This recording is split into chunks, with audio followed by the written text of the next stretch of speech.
Tash jemi në pikën e radhës e cila ka të bëjë me qëndrimin e muslimanit, pjesëtarit të ehlusunetit në lidhje me ata të cilët largohen prej xhamatit, largohen prej menhexhit dhe metodologjisë së saktë. Qëndrimi i muslimanit ndaj këtyre njerëzve do të jetë sikur ndaj të gjithë tjerëve të cilët kanë devijuar qoftë totalisht, qoftë parcialisht. Pra që t'i këshilloj që t'u bëj davet, t'i thirr në rrugën e drejtë, t'u asqaroj të vërtetën, t'u asqaroj se këto vepra të cilat i veprojnë nuk janë prej sunetit pejgamberit sallallahu alaihi wasallam, po janë prej bidateve të shpikura në fe, prej veprave të cilat i janë veshur fes, mirë po në realitet nuk kanë asnjë bazë në fe. E kështu me radhë, pra duhet që këta njerëz t'i therasim në fenë e vërtet, në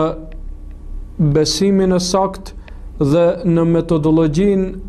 e pranuar, në metodologjinë e sunetit pejgamberit sallallahu alaihi wasallam dhe të xhamatit gjithësisht të gjeneratave të para të muslimanëve, në krye me shokët e pejgamberit alayhis salam dhe ata të cilët e pasuan rrugën e tyre dhe e ndjekën shembullin e tyre.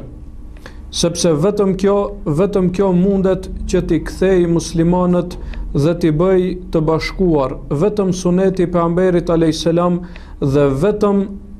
islami i pastërt, i kulluar, burimor, mund që muslimanët t'i bashkoj, sepse gjithë e pretendojnë bashkimin, mirë po nëse e sheh,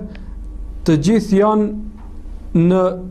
përçarje me njëri tjetrin, sa i përket metodologjisë së mësimit të fesë, sa i përket besimit të tyre, sa i përket praktikimit të çështjeve fetare, të gjithë janë të larguar prej sunetit, sepse ata referencë të tyre primare e bën logjikën e tyre dhe mendjen e tyre, duke e lënë anash sunetin e pejgamberit alayhis salam dhe këshillat e shokëve të tij dhe metodologjinë e tij e shokëve të tij në kuptimin e fesë. Kjo pra është metoda primare e marrëdhënies me këta njerëz, që t'i thrasim, dihet ai i cili ka dituri, ka mundësi, i thret këta njerëz në rrugën e drejtë, u qartëson të vërtetën, ju bën thirrje, pra ju bën davet e kështu me radhë. Ndërsa nëse është një shtet islam që e ka pra metodologjinë e saktë, atëherë kjo bëhet në mënyrë institucionale.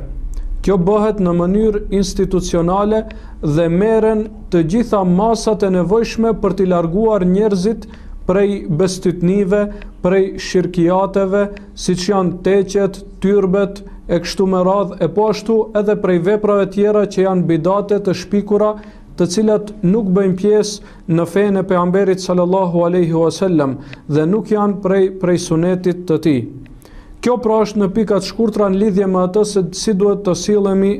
me ata. Kurse sa i përket distancimit prej tyre që në gjuhën arabe e quajnë hejr, pra distancimi prej tyre, bojkotimi i tyre, gjithsesi bojkotimi i grupeve të devijuara, kjo, siç e kanë përmend dietarët, është prej metodave të davetit. Andaj, nëse bojkoti yt ndaj tyre e ka dobin më të madhe se dëmi, atëherë bojkotohen. Nëse ndodhe kundërta, bojkoti shkakton dëm më të madh se sa dobia, atëherë pra merret një qëndrim tjetër. Krejt kjo i kthehet dobis, i kthehet thirrjes,